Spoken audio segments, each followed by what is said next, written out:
Bismillahirrahmanirrahim. Assalamualaikum warahmatullahi wabarakatuh. Alhamdulillahi hamdan katsiran tayyiban mubarakan fih kama yuhibbu rabbuna wa yarda.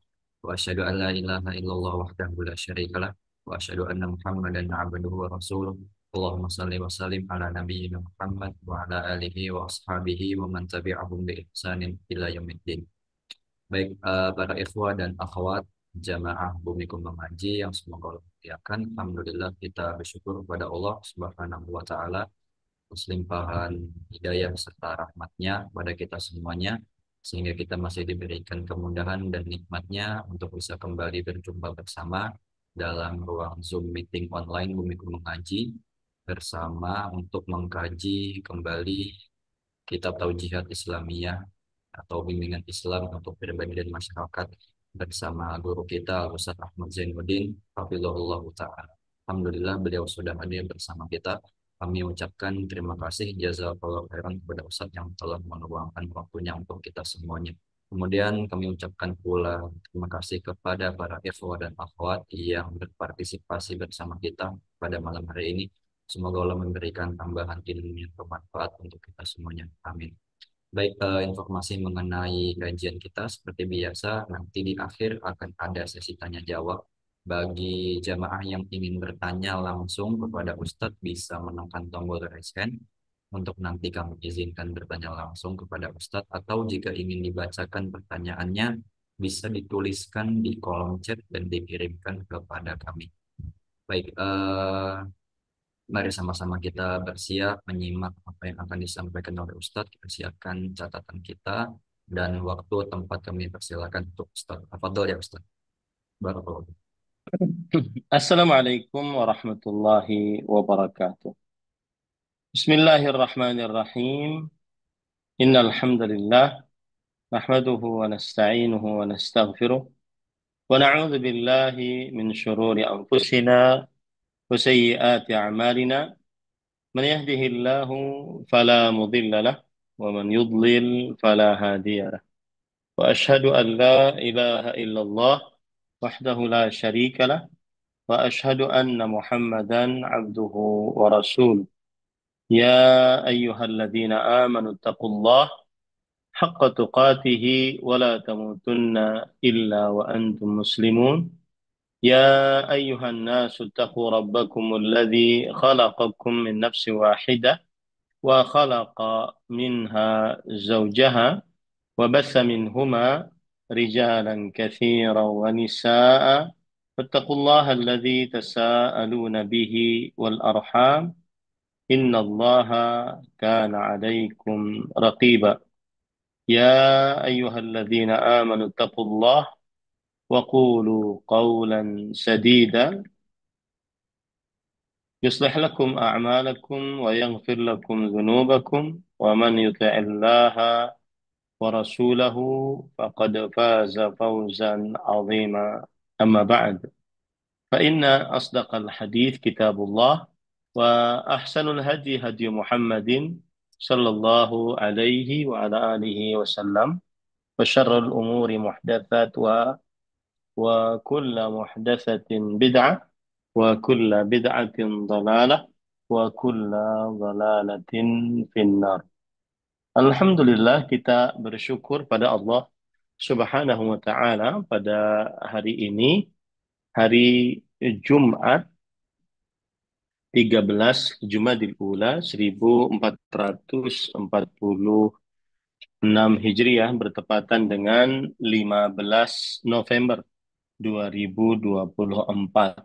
Kita dimudahkan oleh Allah Subhanahu wa taala untuk duduk bersama mengkaji kembali kitab Taujihat Islamiyah li Islahil Fardi wal Mujtama', bimbingan Islam untuk pribadi dan masyarakat, yang ditulis oleh Fadilat Syekh Muhammad bin Jamil Zainu rahimahullah ta'ala. Salawat dan salam semoga selalu Allah berikan kepada Nabi kita Muhammad sallallahu alaihi wa ala alihi wasallam, pada keluarga beliau, para sahabat, serta orang-orang yang mengikuti beliau sampai hari kiamat kelak. Dengan nama-nama Allah yang husna dan sifat-sifatnya yang ulia, kita berdoa, Allahumma inna nas'aluka ilman nafi'an wa rizqan tayyiban wa amalan mutaqabbala. Allahumma amin. Ahibati fillah, afanillah wa iyakum, kaum muslimin, jamaah bumiku mengaji, dan seluruh kaum muslimin yang mengikuti kajian ini dimanapun berada. Pada kesempatan kali ini kita membahas sebuah atau masih di dalam pasal, boleh dikatakan pasal ya, yaitu at-tahdzir minal muharramat, peringatan dari mengerjakan hal-hal yang diharamkan. Dan pada pertemuan sebelumnya kita sudah membahas poin pertama tentang hal-hal yang diharamkan, yaitu memperingatkan dengan keras kepada anak-anak kita agar tidak mengerjakan ucapan-ucapan atau mengucapkan ucapan-ucapan yang merupakan cacian, makian, keburukan, perkataan-perkataan keji dan kotor, perkataan-perkataan keji dan kotor.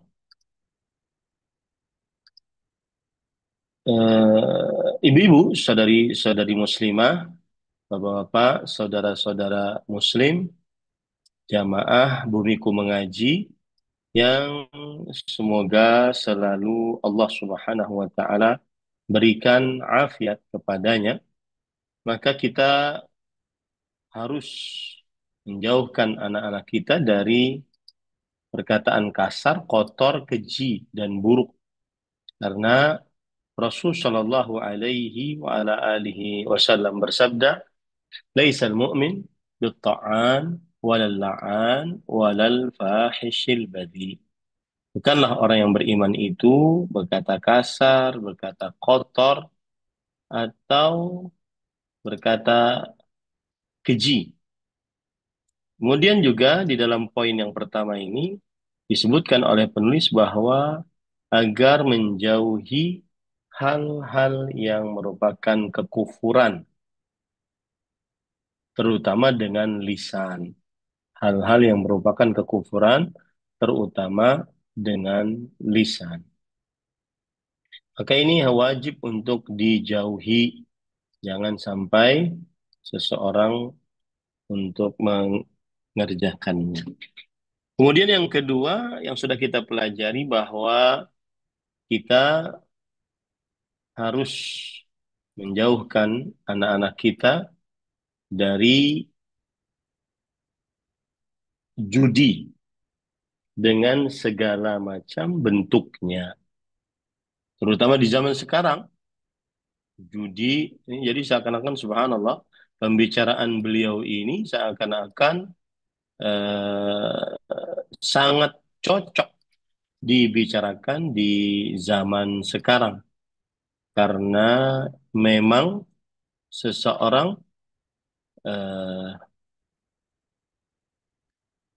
di zaman sekarang sangat dekat dengan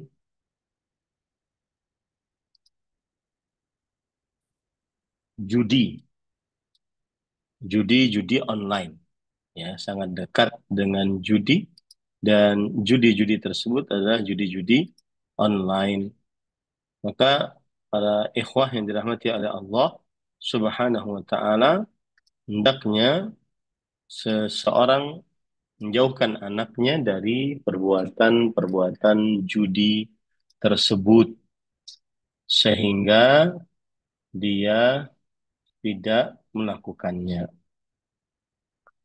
Kemudian juga yang ketiga adalah menjauhkan anak-anak dari hal-hal yang berkaitan dengan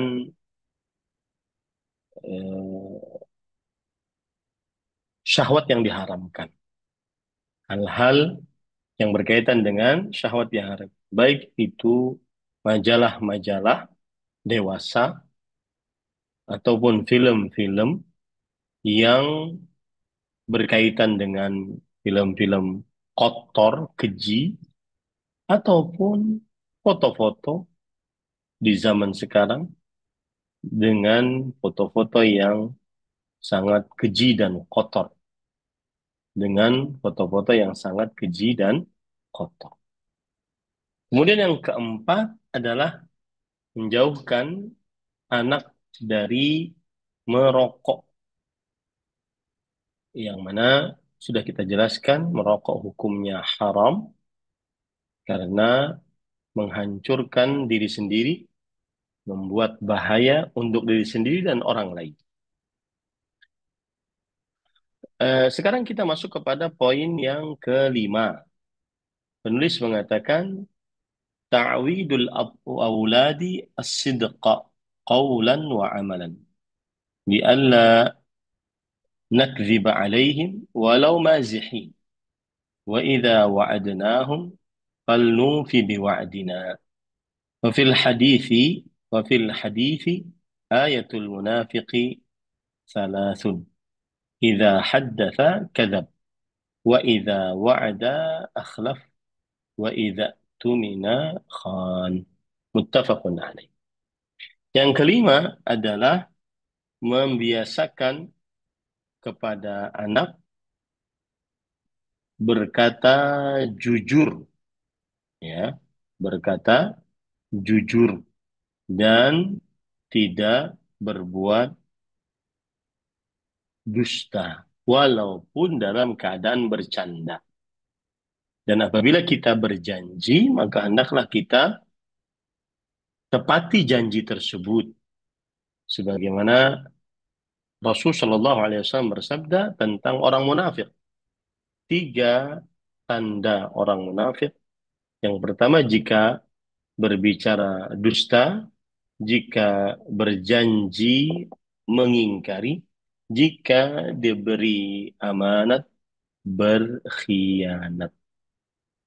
Nah, ini agar orang tua senantiasa menjauhkan anaknya dari akhlak pendusta. Dan berdusta ini termasuk daripada akhlak yang buruk, bahkan sangat buruk. Ya, kalau kita perhatikan dalil-dalil dari Al-Quran dan hadis-hadis Rasul Sallallahu Alaihi Wasallam, bagaimana buruknya akhlak berdusta. Berdusta adalah kebiasaan orang-orang kafir. Sebagaimana dalam surat An-Nahl ayat 105. Innama yaftaril kadhib alladzina la yu'minuna bi ayatillah. Wa ulaika humul kadhibun.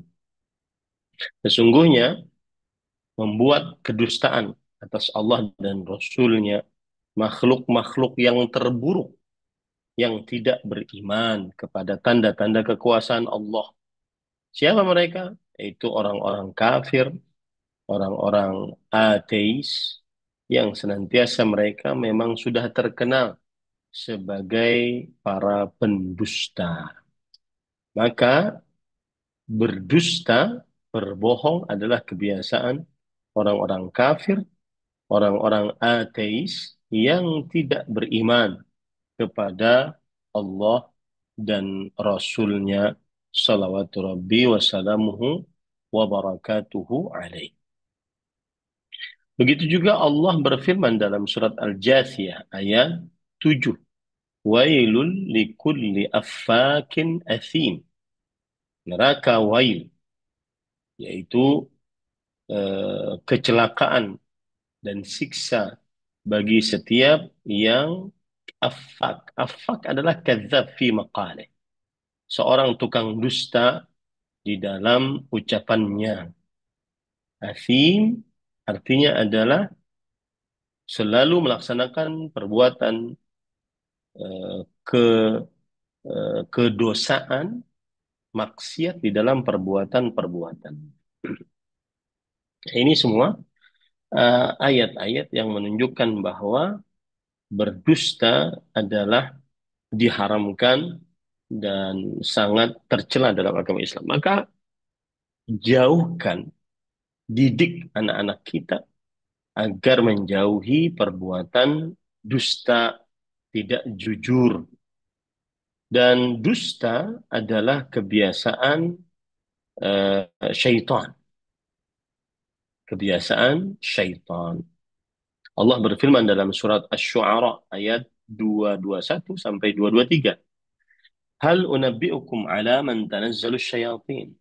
Syaitan dan pasukan-pasukannya ya. Apakah mau aku beritahukan kepada orang yang turun kepadanya para syaitan, ya, kepada orang yang turun kepadanya para syaitan. Tanazzalu ala kulli affakin athim, yang artinya eh, syaitan turun atas setiap orang yang tukang dusta, yang banyak melakukan dosa. Yulquna sam'a, mereka meletakkan pendengaran. Wa aktsaruhum kadzibun, dan kebanyakan mereka adalah para pendusta.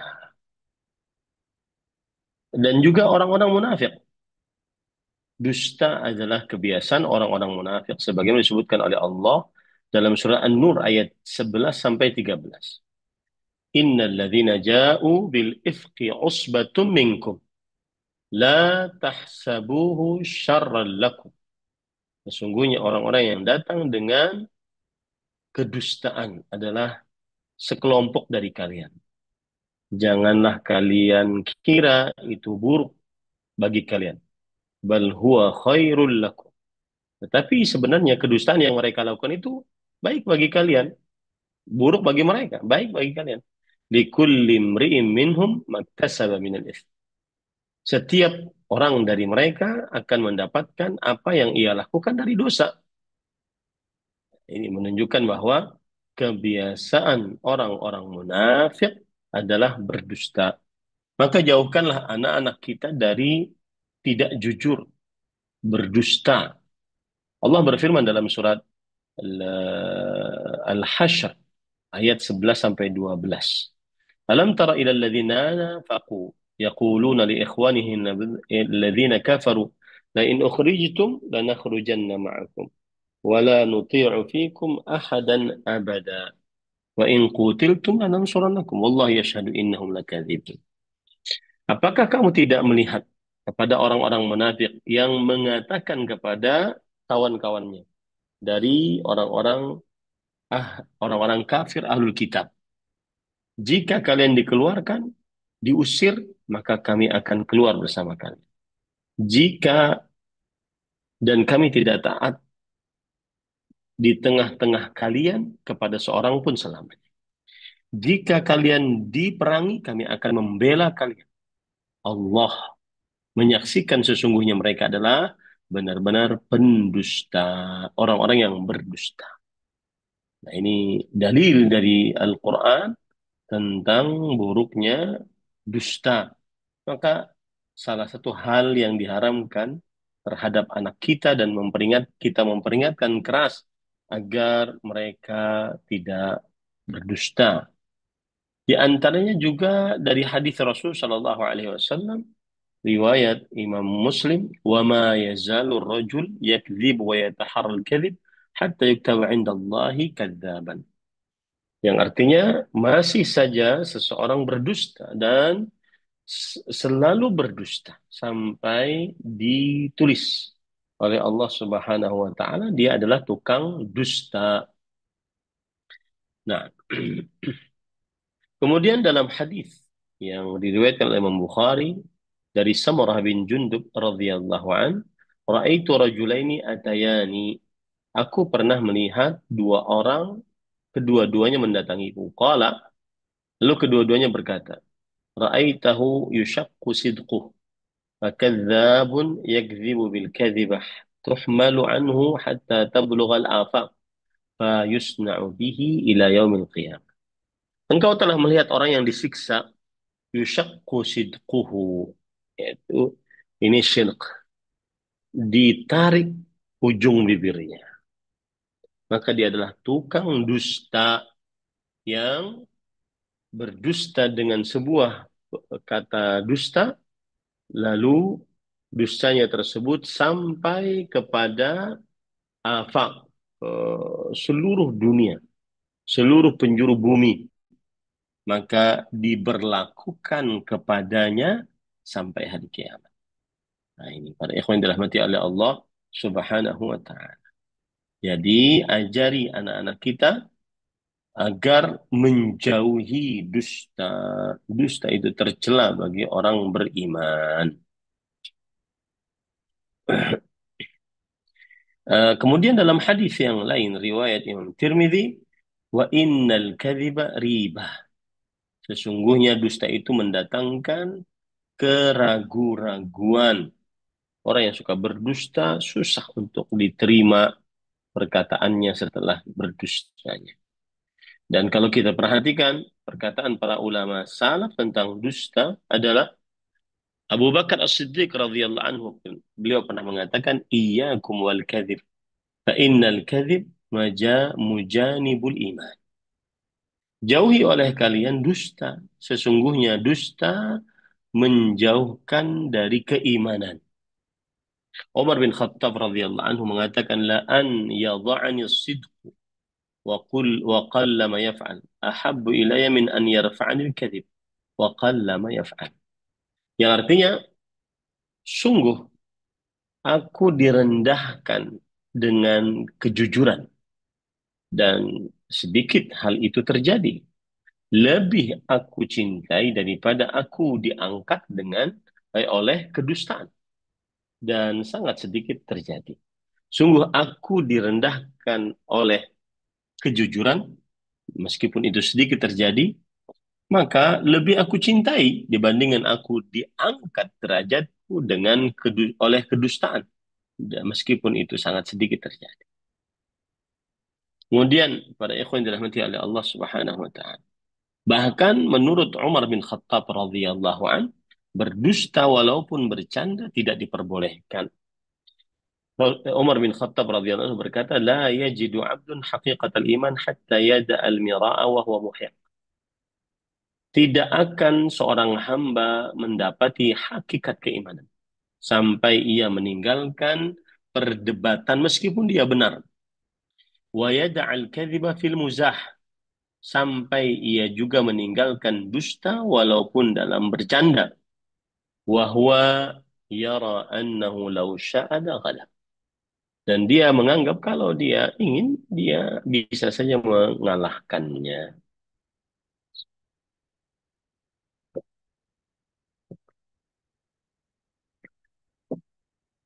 Ini para ikhwan yang dirahmati Allah. Jauhkan anak kita dari dusta. Jangan sampai mereka kebiasaan berdusta. Kemudian yang keenam, alla nut'ima auladana al-mal al-haram karishwati wal-riba was-sariqah wa minha al-ghish wa huwa sababun li syaqaihim wa tamarrudihim wa isyanihim. Sababu li syaqaihim wa tamarrudihim wa isyanihim.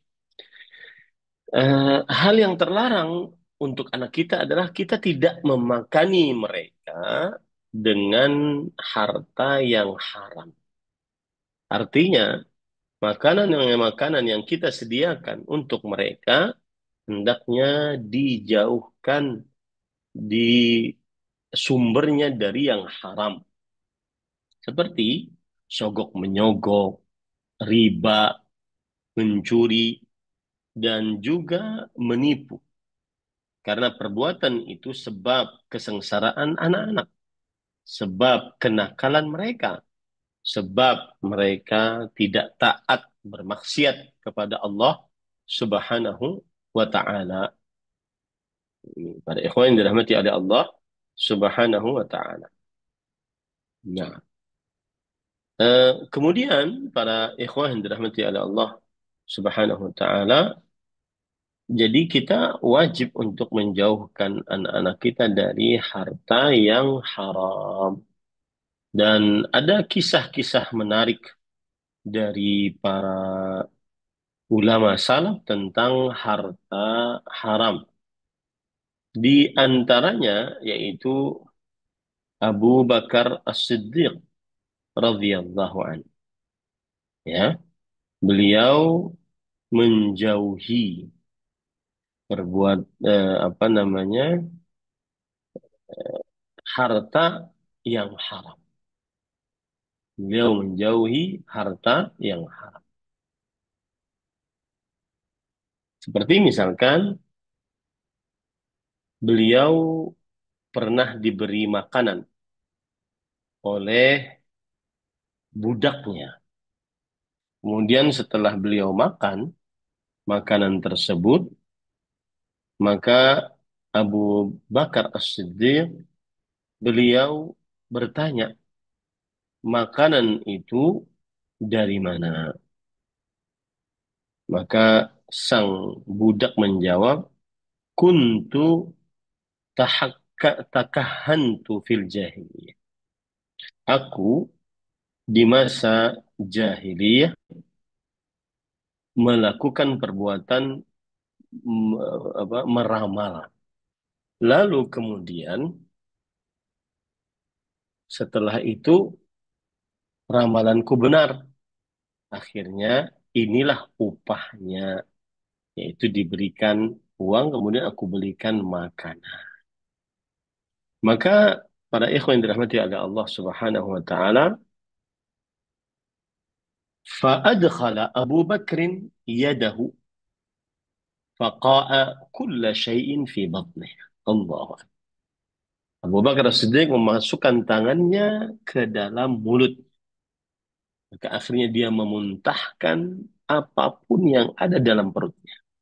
Hadis riwayat Bukhari. Nah ini para ikhwan yang dirahmati oleh Allah Subhanahu wa taala. Ini kisah Abu Bakar As-Siddiq radhiyallahu anhu. Beliau sangat menjauhi memakan hal yang haram. Kemudian misalkan juga para ikhwan yang dirahmati oleh Allah Subhanahu wa taala. Eh, Sa'ad bin Abi Waqqas radhiyallahu anhu.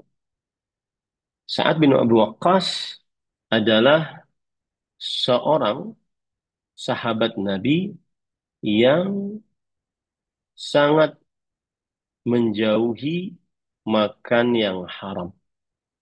Kenapa? Oleh karena itu, beliau termasuk mujabud doa, termasuk daripada mujabud doa. Coba perhatikan perkataan eh, siapa? Sa'ad bin Abi Waqqas radhiyallahu anhu.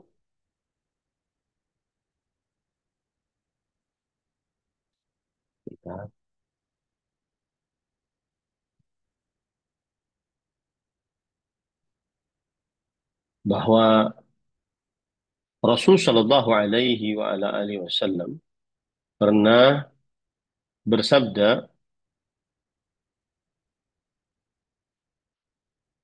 ketika Sa'ad bin Abi Waqqas berkata, Ya Rasulullah, ud'ullah an yaj'alani mustajabud du'a. Wahai Rasulullah, berdoalah kepada Allah agar Allah menjadikan aku termasuk orang yang dikabulkan doa.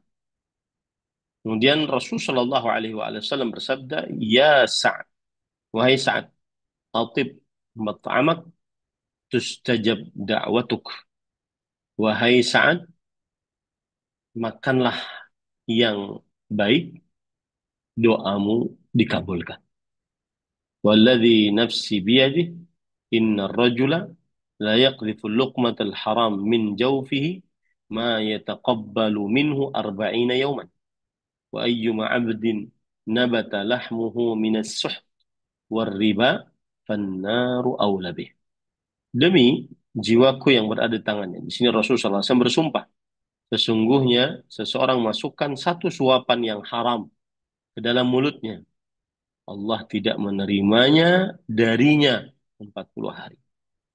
Dan hamba mana saja yang tumbuh daging dari harta yang haram dan riba, maka neraka pantas untuknya.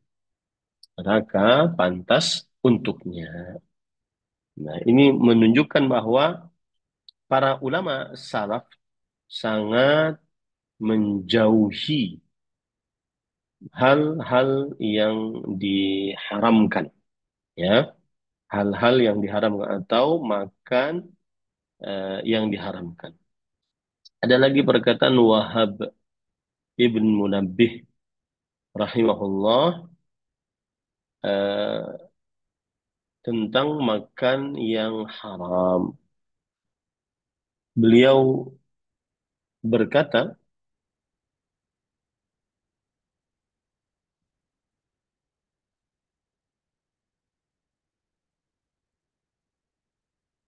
perkataan-perkataan para ulama ini luar biasa, ya. Perkataan-perkataan para ulama luar biasa.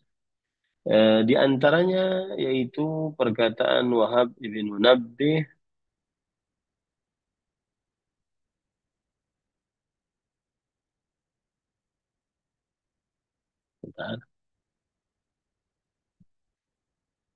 yang berkaitan dengan harta yang haram, ya, yang berkaitan dengan harta yang haram. Maka intinya para ikhwan yang dirahmati oleh Allah Subhanahu wa taala, jauhilah hal-hal yang haram, maka niscaya seseorang akan dikabulkan doanya oleh Allah Subhanahu wa taala.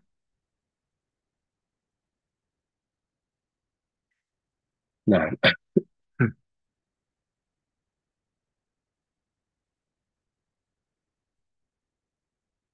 dan pada ikhwan yang dirahmati oleh Allah, kalau kita perhatikan bahaya dari makan harta haram, yang pertama memusnahkan keberkahan harta. Allah berfirman dalam surah Al-Baqarah ayat 276, Yamhaqullahu riba wa yurbis sadaqat. Allah menghancurkan harta riba dan menambah harta sedekah. Menghancurkan harta riba, kata Imam Ibnu Katsir, ay yuzhibuhu, yaitu menghabiskannya. Imma bi an yudhibahu bil kulliyah min yadi sahibih. Baik dengan menghabiskannya secara seluruhnya dari tangan pemiliknya, sehingga tidak tersisa lagi harta sehingga tidak tersisa lagi harta pada pada eh, orang yang mencari harta dengan cara riba tadi, ya. Nah, kemudian au yahrimahu barakata mali fala yantafi'u bih, atau diharamkan keberkahan hartanya, maka dia tidak bisa mengambil manfaat dari hartanya tersebut. Bal yu'adzibuhu bih di dunia. Bahkan Allah menyiksanya dengan harta tersebut di dunia. Wa yu'aqibuhu alaihi yaumal qiyamah. Dan memberikan siksa atasnya pada hari kiamat. Nah, ini apabila harta tersebut dari harta yang haram, maka memusnahkan keberkahan harta. Yang kedua yaitu tidak dikabulkan doa orang yang memakan harta dari harta yang haram. Sebagaimana hadis di Muslim, bahwa ada orang yang bersafar dan safar senantiasa diharapkan dikabulkan doanya. Ash'atha aghbar, rambutnya tidak tersisir rapi, penuh dengan debu. Dan keadaan seperti ini semestinya diharapkan doanya dikabulkan. Yamuddu yadayhi ilas sama.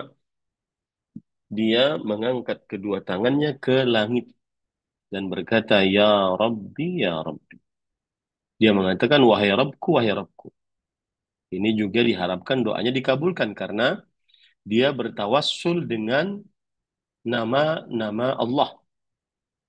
Tetapi, mat'amuhu haram, makanannya haram, wa mashrabuhu haram, minumannya haram, wa malbasuhu haram, pakaiannya haram, wa ghudhiya bil haram, dan diberi makan dengan yang haram. Fa'anna yustajabu lidzalik.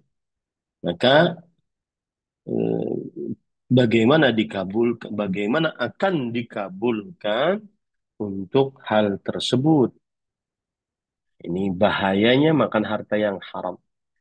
Kemudian yang selanjutnya adalah harta haram penghalang dari diterimanya amalan sedekah. Karena para ulama rahimahumullah taala mengatakan bahwa eh, idza tasaddaqa bimalin haram fala tuqbal minhu.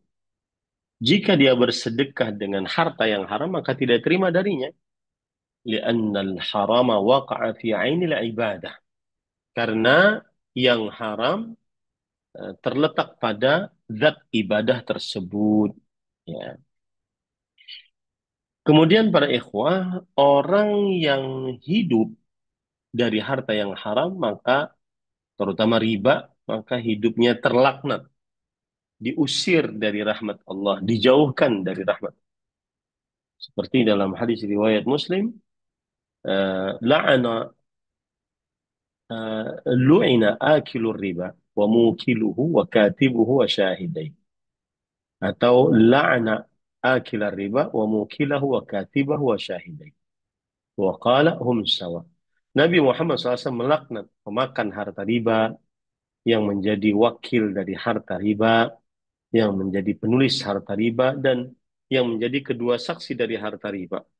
Karena Rasulullah SAW mengatakan, hum sawa, mereka itu sama, dilaknat oleh Allah Subhanahu wa taala.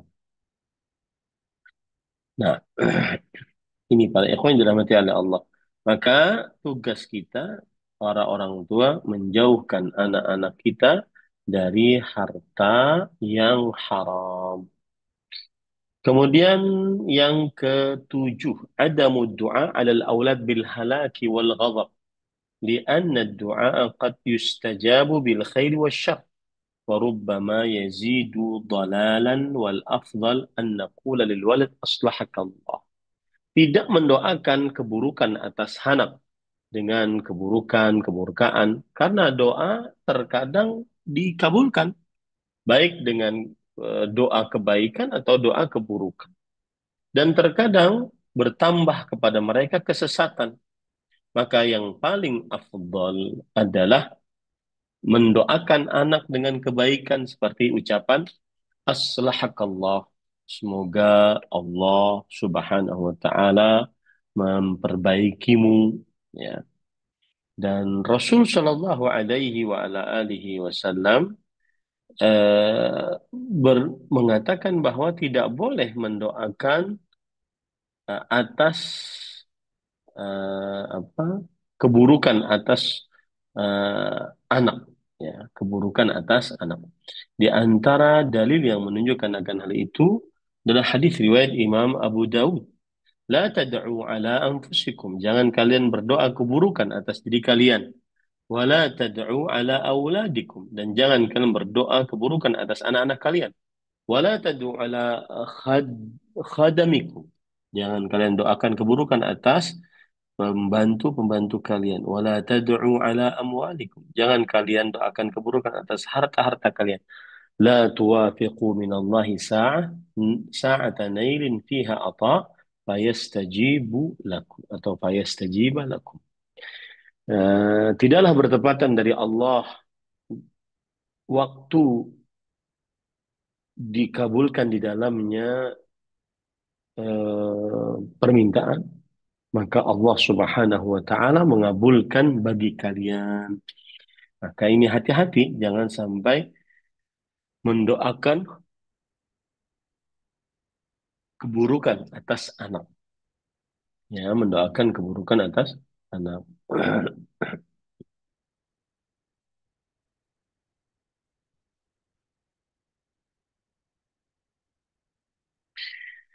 Ada perkataan Atha bin Abi Rabah rahimahullah, ma abkal ulama al bukaan bukaa akhiril umr min ghadbatin yaghdabuha ahaduhum. Tidak ada yang membuat para ulama menangis pada tangisan akhir hidupnya, yaitu lebih daripada sebuah kemarahan yang dilakukan. So, kan orang tua marah terhadap anaknya, ya. Fatahdumu umra khamsina sana wa sittina sana. Gara-gara marah tersebut, akhirnya menghancurkan pahala 50, 60 atau 70 tahun. Warubba ghadbatin qad uqhimat sahibuha maqhaman mastaqalahu. Berapa banyak sebuah kemarahan telah dilakukan oleh pelakunya, telah dilakukan oleh pelakunya dan membinasakannya atas apa yang dia ucapkan tersebut. Maka hati-hati, jangan sampai menyesal anak-anak yang mendapatkan keburukannya daripada doa orang tuanya tersebut. Nah, kemudian para ikhwah yang dirahmati oleh Allah, yang kedelapan, at-tahdzir minasyirik, peringatan dari perbuatan kesyirikan. Apa perbuatan kesyirikannya? Wahwa du'a'u ghairillah minal amwat. Ini yang paling banyak terjadi, yaitu berdoa kepada selain Allah dari orang-orang mati. Maka ini termasuk daripada hal yang sangat terlarang dan diharamkan eh, oleh orang tua untuk anak-anaknya. Dan dikenalkan kepada anak-anak agar jangan melakukan kesyirikan dengan cara berdoa kepada selain Allah, yaitu berdoa kepada orang-orang yang sudah mati. Dan wa talabul ma'unati minhum, meminta pertolongan dari orang-orang yang sudah mati tersebut. Fahum ubadun la yamlikuna dharran wala naf'a. Maka mereka adalah hamba-hamba yang tidak memiliki bisa memberikan bahaya atau tidak bisa memberikan manfaat. Qala ta'ala, Allah Subhanahu wa taala berfirman, "Wa la tad'u min dunillah." Janganlah kamu berdoa kepada selain Allah, ma la yanfa'uk, yang tidak bisa memberikan manfaat kepadamu, wa la yadhurru, dan tidak bisa memberikan mudarat kepadamu. Fa in fa'alta fa innaka idzam minadh dhalimin. Jika engkau melakukannya, maka sesungguhnya engkau termasuk orang-orang yang zalim, yaitu orang-orang yang musyrik, yang disebutkan dalam surat Yunus. Maka hal yang sangat terlarang untuk anak kita adalah berdoa kepada selain Allah Subhanahu wa Ta'ala. Ya, hal yang sangat terlarang untuk anak kita adalah berdoa kepada selain Allah Subhanahu wa Ta'ala. Nah, para ikhwah yang dirahmati oleh Allah Subhanahu wa Ta'ala, banyak dalil yang menunjukkan diharamkan berdoa kepada selain Allah Subhanahu wa Ta'ala.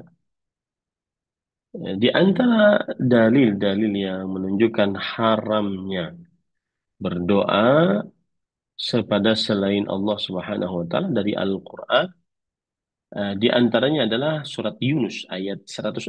Wala tad'u min dunillah ma la yanfa'uka wa la yadurruk. Yang artinya, dan janganlah kalian berdoa kepada selain Allah yang tidak bisa memberikan manfaat kepadamu dan tidak bisa juga menahan mudarat atasmu. Nah, ini pada ikhwah yang dirahmati oleh Allah Subhanahu wa Ta'ala.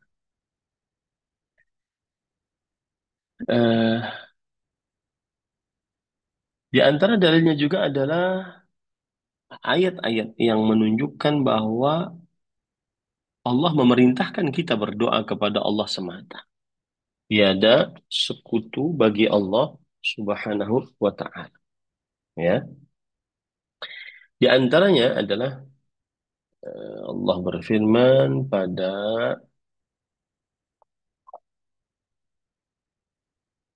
ayat Ud'u rabbakum tadarruan wa khufyah. Berdoalah kalian kepada Rabb kalian dengan penuh ketundukan dan rahasia, tersembunyi. Kemudian juga Allah Subhanahu wa taala berfirman, "Amman yujibul muttar idza da'ah." Siapakah yang sanggup mengabulkan doa orang yang dalam keadaan sangat terdesak jika ia berdoa kepadanya? Maksudnya tidak ada kecuali Allah Subhanahu wa taala.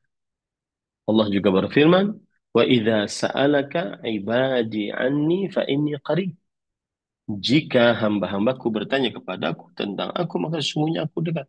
Ujibu da'watad da'i idza da'an. Aku mengabulkan doa orang yang berdoa jika ia berdoa kepadaku. Begitu juga disebutkan oleh Allah Subhanahu wa taala di dalam surah dalam Al-Qur'an, was'alullaha min fadlih, dan memintalah kepada Allah dari karunia-Nya. Mintalah kepada Allah Subhanahu wa taala dari karunia-Nya. Ini menunjukkan perintah untuk berdoa hanya kepada Allah Subhanahu wa taala. Itu tadi disebutkan dalam surah An-Naml ayat 62, Al-Baqarah ayat 186, An-Nisa ayat 32, Ghafir ayat 60, ya, kemudian surat Al-A'raf ayat 29 dan juga surat Al-Jin ayat 18. Ini para ikhwan yang dirahmati oleh Allah Subhanahu wa taala. Kemudian eh, Allah juga berfirman dalam Al-Quran, "Fala tad'u ma'allahi ahada." Ini surah Al-Jin ayat 18. Ya, kemudian juga Allah menggandengkan untuk orang yang berdoa kepada selain Allah dengan siksa. "Fala tad'u ma'allahi ilahan akhar fatakuna minal mu'adzabin." Janganlah kalian berdoa kepada Tuhan yang lain bersamaan dengan kalian berdoa kepada Allah. Maka niscaya kalian akan menjadi orang-orang yang tersiksa. Kemudian Allah juga menyebutkan bahwa hanya Allah Subhanahu wa taala yang berhak untuk seseorang berdoa kepadanya. Allah berfirman, "Wala tad'u ma'allah ilahan akhar, la ilaha illahu." Dan janganlah kalian berdoa kepada Tuhan bersamaan dengan berdoa kepada Allah. Tidak ada ilah yang berhak diibadahi kecuali Allah Subhanahu wa taala. Ya. Kemudian juga Allah mengingkari kepada orang yang berdoa kepada selain Allah. Wala tad'u min dunillah. Janganlah kalian berdoa kepada selain Allah. La yanfa'uk wa la yadhurruk. Yang tidak bisa memberi manfaat kepadamu, tidak bisa mendorong, memberikan mudarat atasmu. Nah, banyak sekali termasuk daripada hal-hal yang berkaitan dengan eh, hal yang terlarang apa namanya bagi anak-anak kita. Maka ajarkan agar berdoa hanya kepada Allah, tidak melakukan kesyirikan. Ini para ikhwan yang dirahmati oleh Allah Subhanahu wa taala. Kemudian kita masuk kepada eh,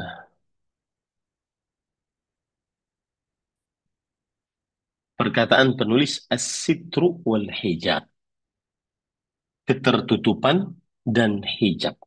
Nah, ini cara mendidik anak juga adalah hendaknya seseorang eh, mengajari anak sholat, lalu setelah itu mengajari anak hal-hal yang terlarang sehingga bisa menjauhinya seperti berkata kasar, kotor, keji, ya. Kemudian seperti menjauhkan anak dari eh, berjudi, ya. Kemudian menjauhkan anak dari melihat majalah-majalah yang diharamkan, foto, video-video yang nampak aurat perempuan, kemudian juga video-video yang di dalamnya cerita-cerita tentang syahwat yang diharamkan. Kemudian juga memperingatkan anak dari merokok. Ya. Kemudian selanjutnya yang kelima adalah membiasakan anak untuk tidak berdusta. Kemudian yang keenam adalah mengajari anak agar tidak makan harta yang haram. Ya, yang ketujuh adalah tidak mendoakan keburukan untuk sang anak. Ya, tidak mendoakan keburukan untuk sang anak.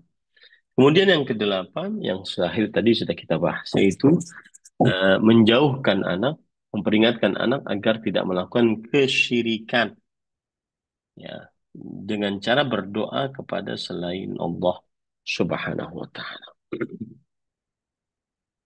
Sekarang kita bahas as-sitru wal hijab, ketertutupan dan hijab.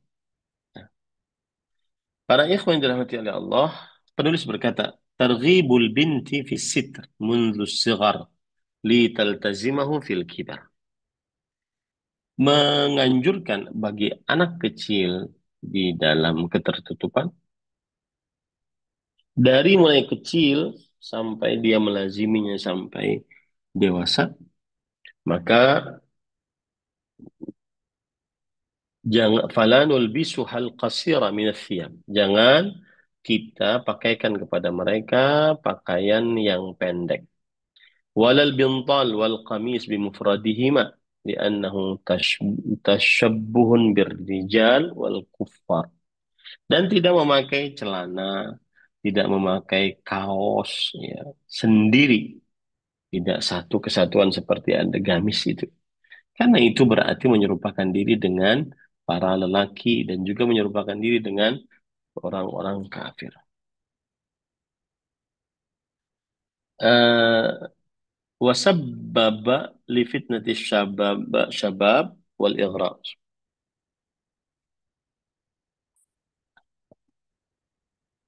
Wasababun li fitnati syabab wal ighraq.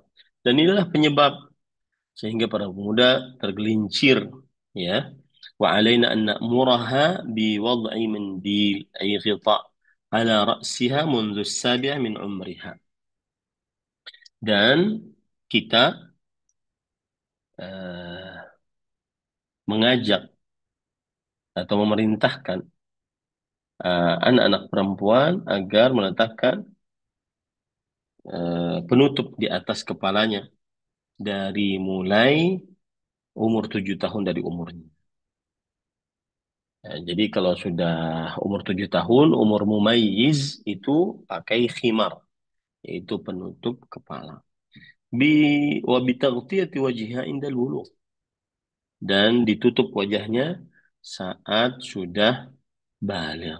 Wa bil libasil aswad as-satir at-tawil al-fadfad alladhi yahfadhu syarafaha. Dan perintahkan anak perempuan untuk memakai pakaian hitam yang menutupi, yang panjang dan lebar, yang menjaga kemuliaannya. وهذا القرآن الكريم ينادي المؤمنات جميعا بالحجاب. Dan Quran yang mulia ini memanggil, mengajak wanita-wanita beriman seluruhnya dengan hijab. Wa ya ayyuhan nabi. Maka Allah berfirman, wahai nabi, qul li azwajik. Katakanlah untuk istri-istrimu, wa banatika, dan anak-anak perempuanmu, wa nisa'il mu'minin, dan wanita-wanita beriman, yudnina alaihinna min jalabibihin. Hendaklah seseorang menjauhkan seseorang, hendaklah para perempuan memanjangkan jilbab-jilbab mereka. Jilbab adalah kain di atas khimar. Dzalika adna an yu'rafana fala yu'dzain. Yang demikian itu lebih mudah dikenal, ya, maka tidak ada yang mengganggunya. Maksudnya adalah orang akhirnya tahu ini istri Nabi, maka tidak diganggu. Wa yanhallahu ta'ala al-mu'minat an tabarruj wasyufur. Allah Subhanahu wa taala melarang orang-orang wanita beriman untuk bertabarruj, ya. Dan juga asyufur, menampakkan wajah dan perhiasan. Yaqul wala tabarrajna tabarrujal jahiliyatil ula. Dan Allah berfirman, dan janganlah kalian eh, bertabarruj sebagaimana wanita jahiliyah bertabarruj.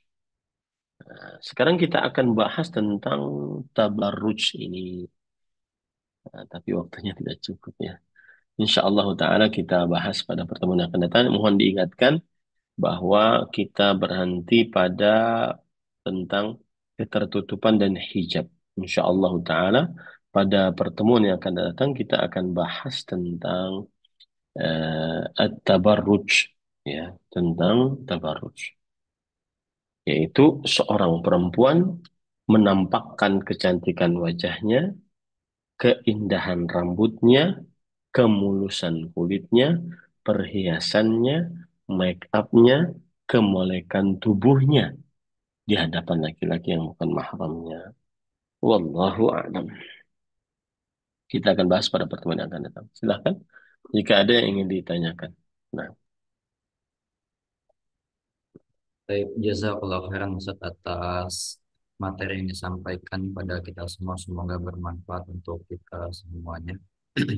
Baik, para ikhwan dan akhwat, kita memasuki sesi tanya jawab. Pada kesempatan kali ini, kami persilakan jika ada yang ingin bertanya secara langsung untuk tekan tombol raise hand-nya, dan yang ingin dibacakan bisa dituliskan dan dikirimkan kepada kami. Baik, di sini sudah ada yang angkat tangan, sudah ada yang angkat tangan. Kami dahulukan yang mengangkat tangan terlebih dahulu. Ada dari Ibu Yuniarti. Silakan Ibu.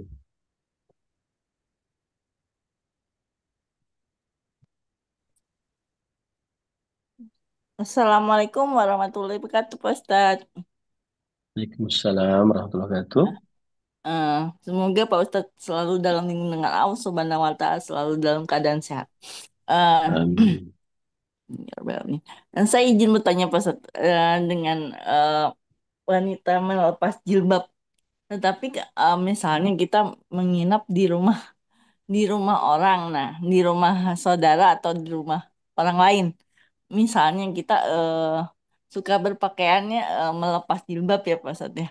Terus kita di kamar memakai pakaian yang pendek, tidak memakai hijab gitu Pak Ustadz. Itu apakah diperbolehkan apa enggak Pak Ustadz? Karena di rumah orang itu kan kita bukan mahram di Jakarta. Bismillah, walhamdulillah, wassalatu wassalamu ala rasulillah, wa ala alihi wa ashabihi wa man wala, amma ba'd. Ahibati fillah, afanillah wa iyyakum. Ada larangan bagi para perempuan untuk melepaskan hijabnya di selain rumahnya. Hadisnya riwayat Imam Abu Dawud, Imam Tirmidzi dari Aisyah radhiyallahu anha, bahwa beliau bercerita, anna niswatan min ahli Hims ista'dhanna 'alaiha. Ada para wanita dari Hims, kalau sekarang Homs, yaitu yang berasal dari Suria, meminta izin untuk bertemu dengan Aisyah radhiyallahu anha wa ardhaha. Lalu Aisyah radhiyallahu anha berkata, la'allakunna minal lawati yadkhulna al-hammamat. Bukankah mungkin kalian adalah wanita-wanita yang biasa masuk ke dalam tempat-tempat pemandian. Ya, itu maksudnya mandi di apa, di tempat pemandian yang umum, kemudian membuka hijabnya. Kata beliau, aku mendengar Rasulullah SAW bersabda, ayyuma mra'ah wada'at thiyabaha fi ghairi baiti zawjiha faqad hatakat sitra ma bainaha wa bainah. Wanita mana saja yang meletakkan pakaiannya di selain rumah suaminya, maka sungguh ia telah menghancurkan ketertutupan antara dia dengan Allah Subhanahu wa taala.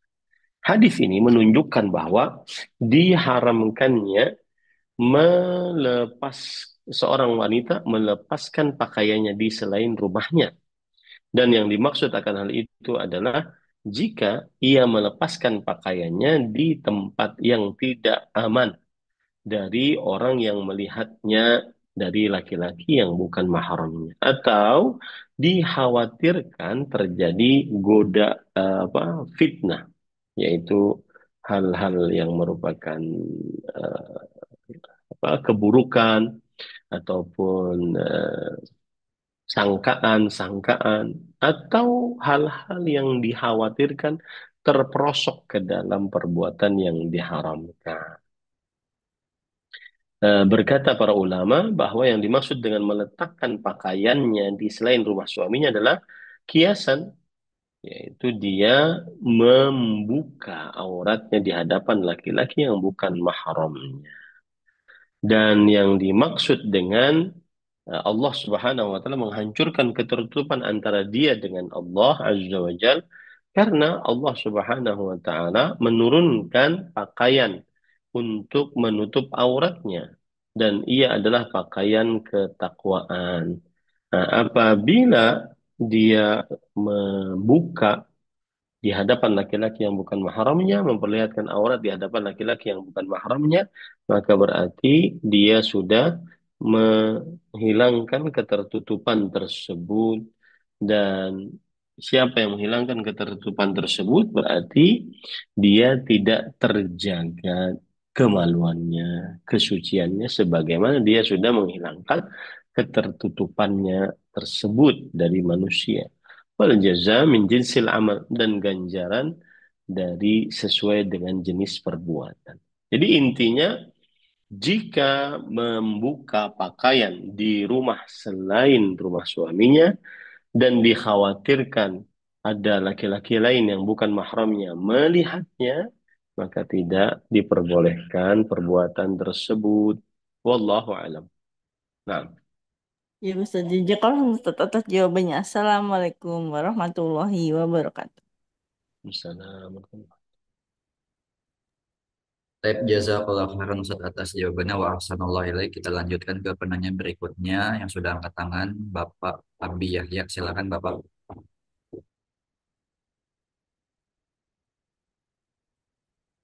Silakan, Pak. Assalamualaikum warahmatullahi wabarakatuh. Assalamualaikum. Semoga Allah menjaga antum sekeluarga, Ustaz. Saya saya punya pertanyaan. Yang pertama, apakah ada doa agar kita tidak berbuat dusta, Ustaz? Itu pertama. Yang kedua, bolehkah kita menerima gaji, misalkan dulu saya pernah bekerja ngajar les di rumah seorang pegawai bank. Itu boleh nggak kita terima gajinya, Ustaz? Itu yang kedua. Dan yang ketiga, eh, seumpama kita ingin usaha gitu, apa butuh modal yang lebih banyak, bolehkah kita meminjam modal tersebut ke bank? Itu Ustaz. 3 pertanyaan. Wassalamualaikum warahmatullahi wabarakatuh. Waalaikumsalam warahmatullahi wabarakatuh. Bismillah, walhamdulillah, wassalatu wassalamu ala rasulillah wa ala alihi wa ashabihi wa man walah, amma ba'd. Saya belum tahu ada dalil, ada hadis yang menunjukkan bahwa doa khusus agar kita dijauhkan dari dusta, ya, agar kita dijauhkan dari dusta. Akan tetapi kita berdoa kepada Allah Subhanahu wa taala, eh, Allahumma inna habib ilainal iman, cintakan kepada kita keimanan, wa zayyinhu fi qulubina, dan indahkan keimanan tersebut di dalam hati-hati kita, wa karrih ilal kufra, wal fusuqa wal isyan, dan bencikan kepada kita kufuran, kefasikan dan kemaksiatan. Waj'alna minar rasyidin, dan jadikan kita termasuk orang-orang yang mendapat petunjuk. Maka doa ini termasuk di dalamnya agar senantiasa seseorang dijauhkan dari akhlak yang buruk. Begitu juga di antaranya Allahumma inna a'udzubika min munkaratil akhlaq wal a'mal wal ahwa wal adwa. Ya Allah, jauhkan kami dari akhlak-akhlak yang buruk, perbuatan-perbuatan yang buruk, penyakit-penyakit yang buruk. Termasuk di dalamnya adalah dusta, termasuk dari akhlak buruk. Nah itu. Adapun secara khusus doa, saya tidak tahu. Untuk menjauhi dari dusta. Tapi pertanyaan yang kedua, jawabannya adalah tidak mengapa seseorang menerima hadiah dari orang yang bekerja di bank. Jika yang ditanya adalah hukum halal dan haramnya. Adapun jika yang ditanya adalah sikap wara, mana yang lebih afdal terima atau tidak, maka jawabannya tidak terima. Ya, karena berasal dari sesuatu yang haram. Dikhawatirkan nanti kita masuk ke dalam sesuatu yang haram tersebut. Kemudian yang ketiga, mencari modal dari bank konvensional ataupun bank syariah, maka saya tidak membolehkan ataupun eh, apa namanya, tidak diperbolehkan, bukan saya tidak membolehkan, tidak diperbolehkan untuk meminjam uang di bank, baik bank konvensional ataupun syariah, karena tetap saja ada eh, hitungan lebihan. Ya, belum bisa 100% untuk benar-benar akad hutang piutang, pinjam meminjam adalah akad kebaikan seorang muslim kepada muslim lainnya. Ini belum bisa dilakukan oleh eh, seba, bagian-bagian keuangan. Ya, kecuali orang yang diluaskan rezekinya, kemudian dia menghutangi orang lain, kemudian orang lain tersebut adalah kita, maka pada saat itu seseorang hendaknya tidak mengambil hutangan pinjaman kecuali yang tidak ada bunganya ataupun ribanya. Wallahu a'lam. Nah, Baik, jazakallah khairan Ustaz atas jawabannya. Kita pindah terlebih dahulu ke pertanyaan via chat sebelum kita lanjutkan yang bertanya langsung.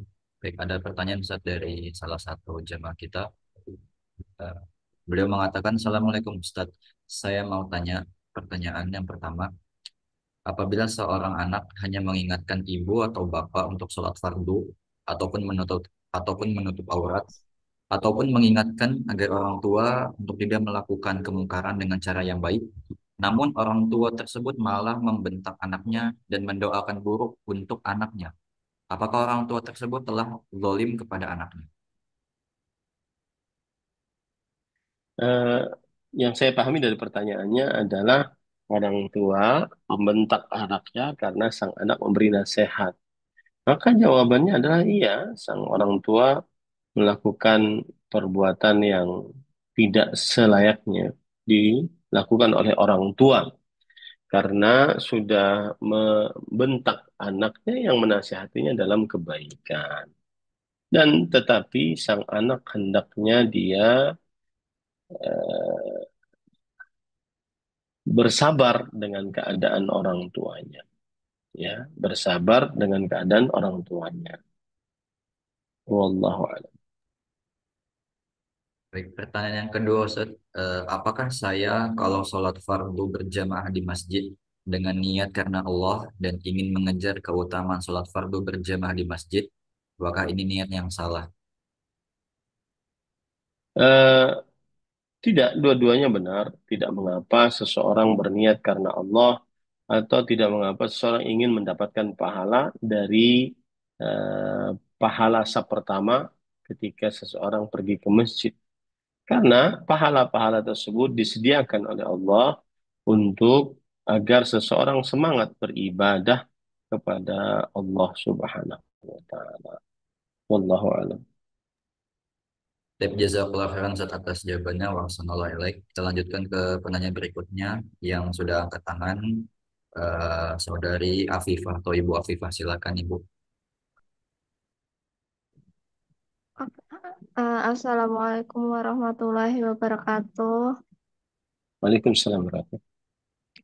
Afwan Ustadz, saya ingin bertanya, bagaimana cara kita untuk membatasi ketika kita membuka aurat di depan mertua, ataupun apakah boleh kita membuka aurat juga di depan keponakan atau misalnya saudara kandung selain kakak kandung gitu.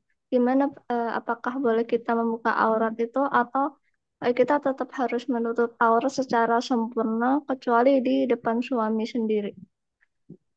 Saya Bismillah, terima kasih Ustadz. Sama-sama.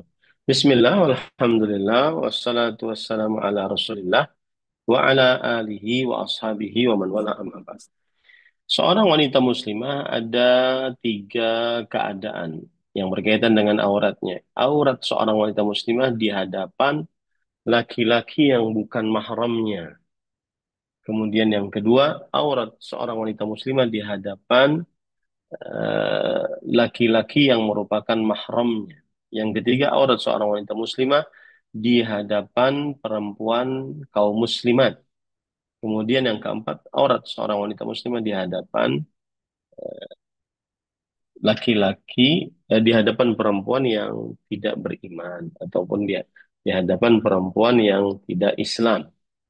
Maka para ikhwan yang dirahmati oleh Allah Subhanahu wa taala, aurat seorang wanita muslimah di hadapan para lelaki yang eh,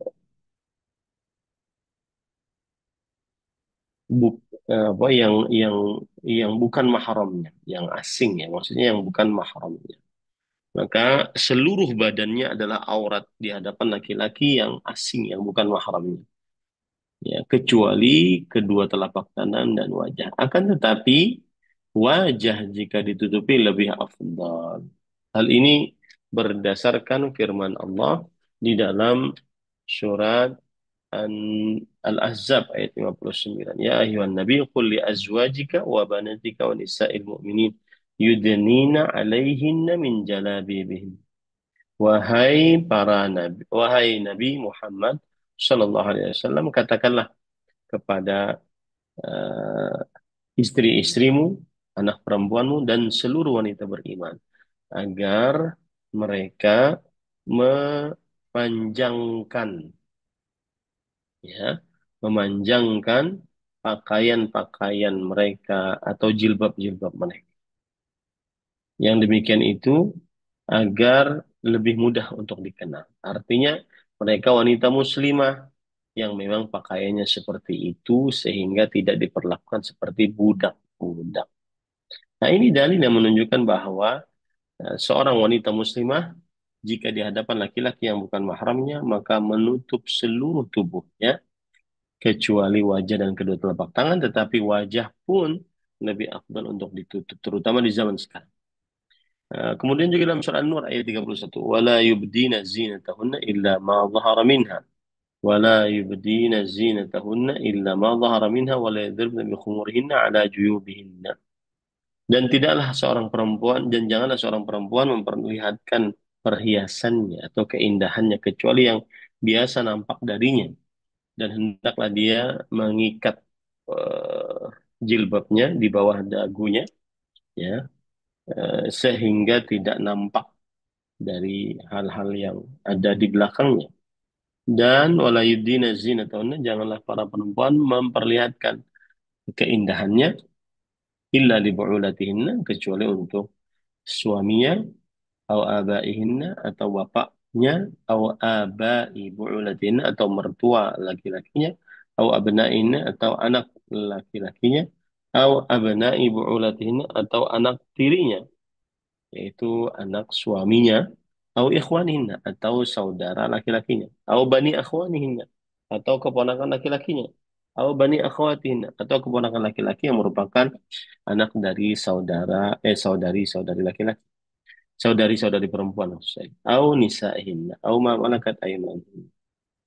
Nah, ini menunjukkan bahwa para ikhwan yang dirahmati oleh Allah Subhanahu wa taala, seorang aurat seorang wanita muslimah di hadapan laki-laki yang bukan mahramnya adalah seluruh tubuhnya, kecuali wajah dan kedua telapak tangan, dan wajah pun wajib untuk di eh, apa namanya di bukan di dianjurkan untuk ditutup, ya, bukan wajib.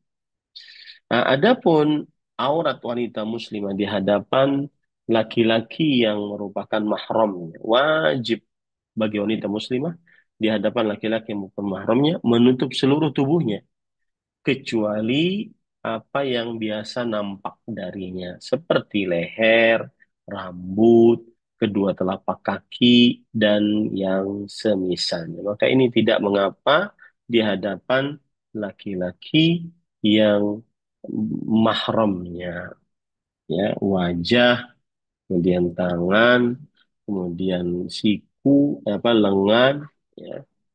Ini para ikhwan yang dirahmati oleh Allah Subhanahu wa taala. Dan itu semua ada perhiasan, wajah bisa jadi hiasan, tangan bisa jadi hiasan, lengan bisa jadi hiasan. Maka ini tidak diperbolehkan diperlihatkan di hadapan laki-laki yang merupakan mahramnya. Kemudian yang selanjutnya adalah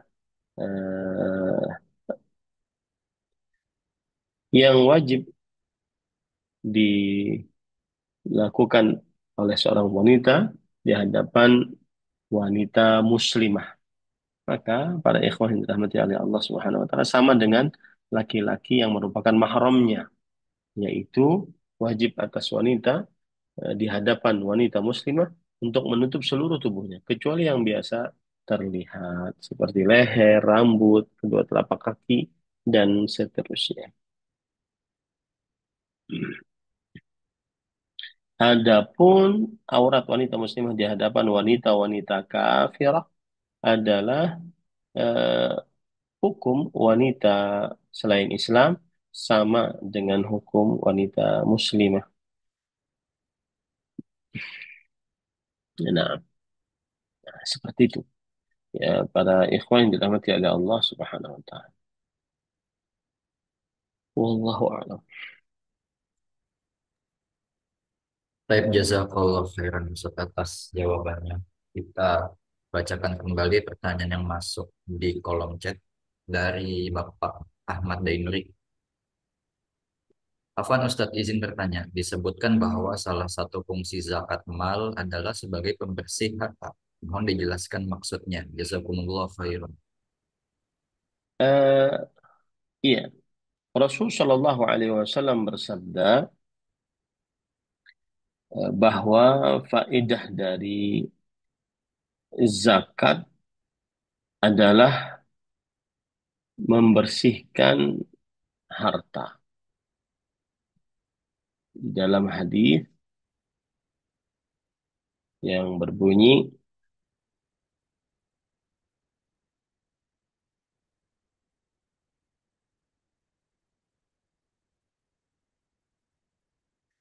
dalam ayat bahkan Allah berfirman di dalam surah At-Taubah ayat 103, "Khudh min amwalihim shadaqatan tutahhiruhum wa tuzakkihim biha." Ambillah dari harta mereka sedekah yang mensucikan mereka dan membersihkan mereka dengan harta sedekah tersebut. Para ikhwan yang dirahmati oleh Allah Subhanahu wa taala, ini maksudnya adalah tarfa'uhum min manazil munafiqin ila manazil mukhlisin wa qila tanmi amwalahum. Yang dimaksud dengan mensucikan harta adalah mengangkat derajat mereka yang berzakat tadi dari derajat orang-orang munafik kepada derajat orang-orang yang berbuat ikhlas, Jadi sebagian dikatakan oleh Imam Al-Baghawi rahimahullahu ta'ala. Ya. Kemudian juga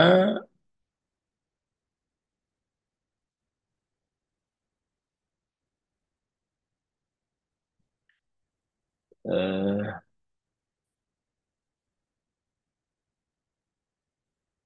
Rasul Shallallahu Alaihi Wasallam bersabda, "Tukhrijuz zakata min malik."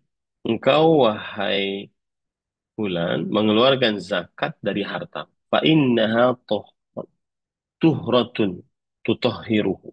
Sesungguhnya dia adalah pensuci yang mensucikan hartamu. Pensuci yang mensucikan hartamu. Yaitu hadis riwayat Imam Ahmad. Kadang-kadang mungkin ada harta yang kita dapatkan itu dia syubhat, kemudian dia tidak halal murni, tercampur-campur, maka ya dihapuskan ataupun dikurangi, dibersihkan harta tersebut dari kotorannya. Ya, dibersihkan harta tersebut dari kotoran. Nah, wallahu a'lam.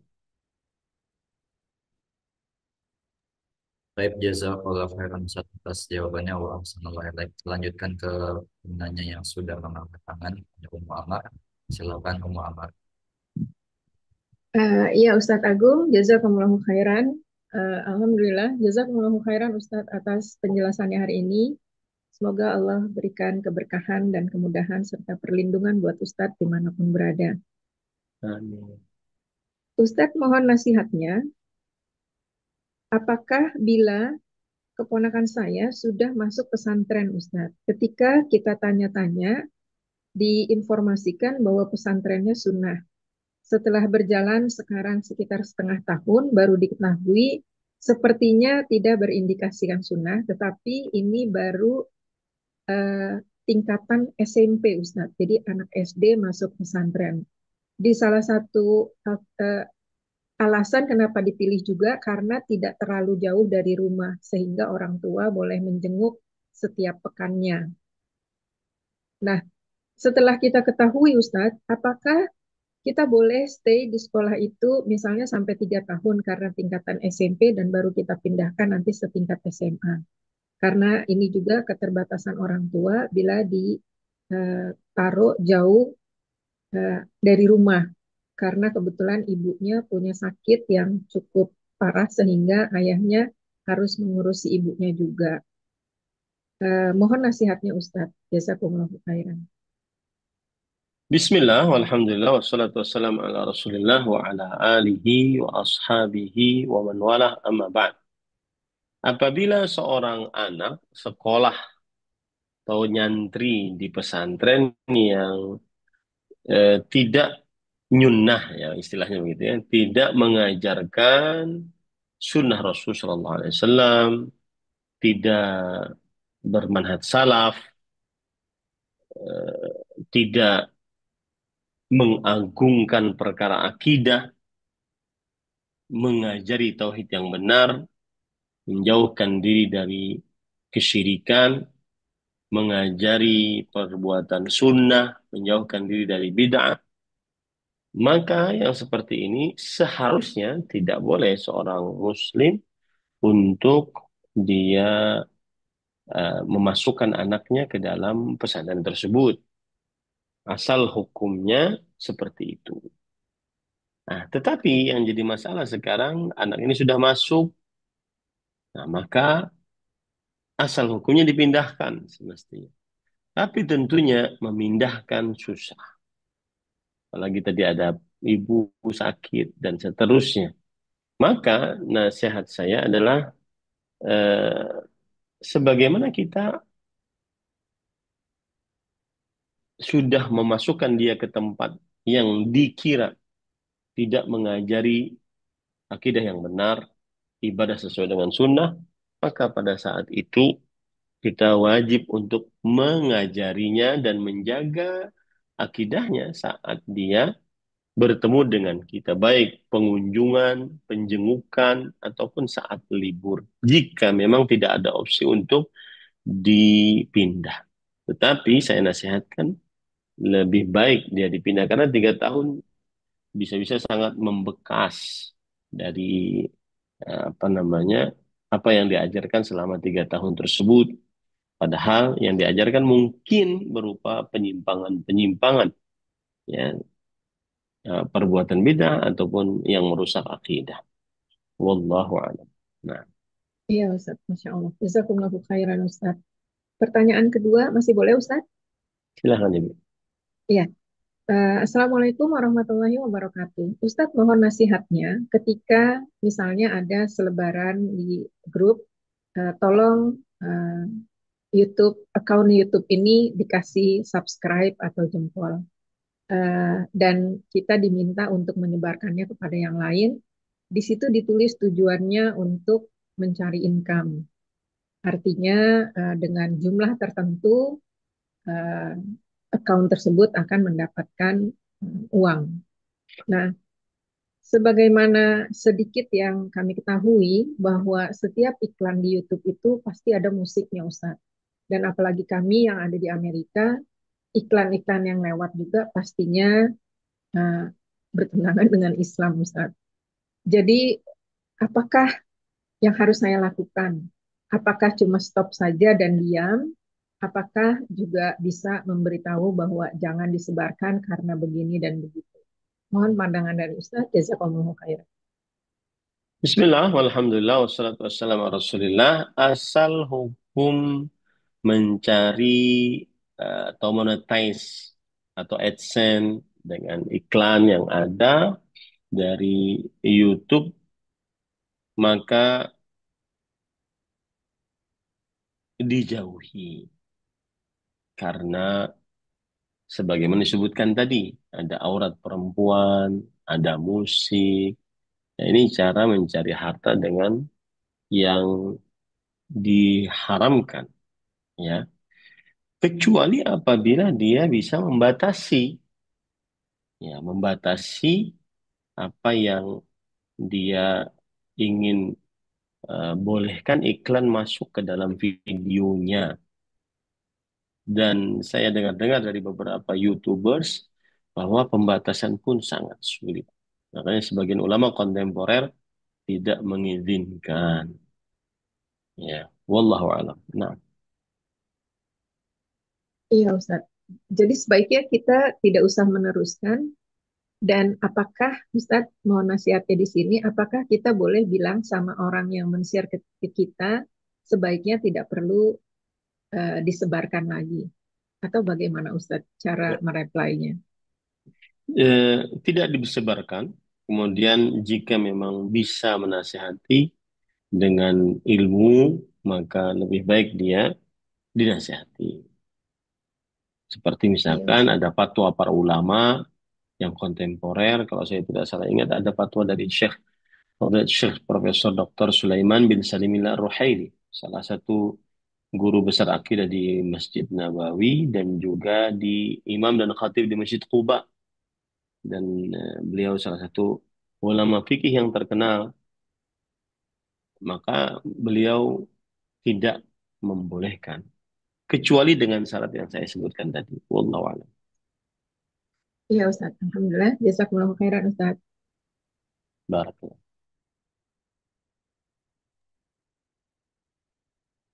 Saya jazakallah khairan Ustaz atas jawabannya. Kita lanjutkan ke pertanyaan yang masuk di kolom chat dari Ibu Dina dari Taiwan.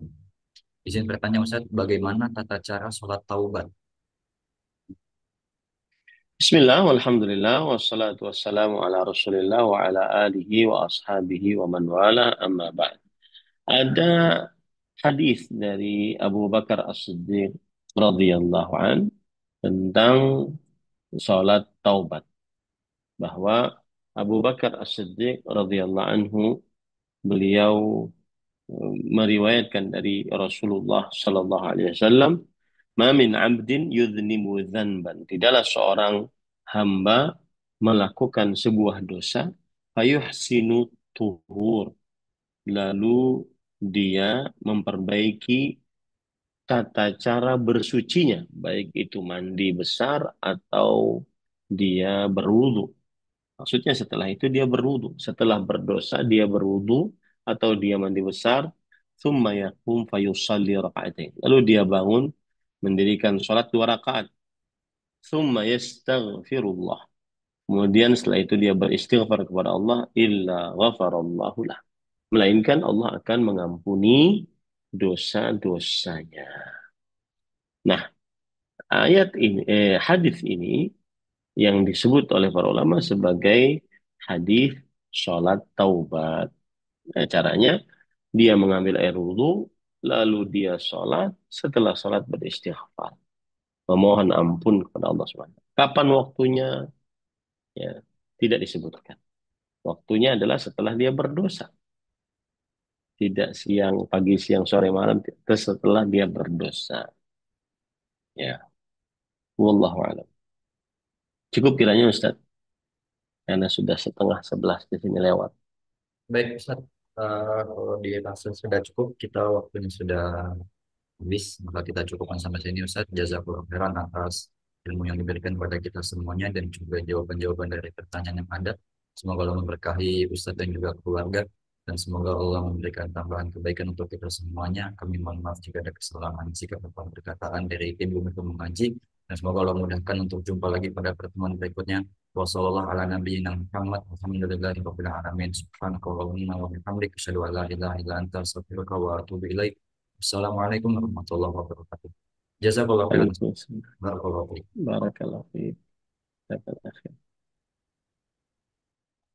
Jazakallahu khairan kepada para jemaah semuanya. Barakallahu fiikum atas partisipasinya. Semoga bertemu kembali pada kajian berikutnya.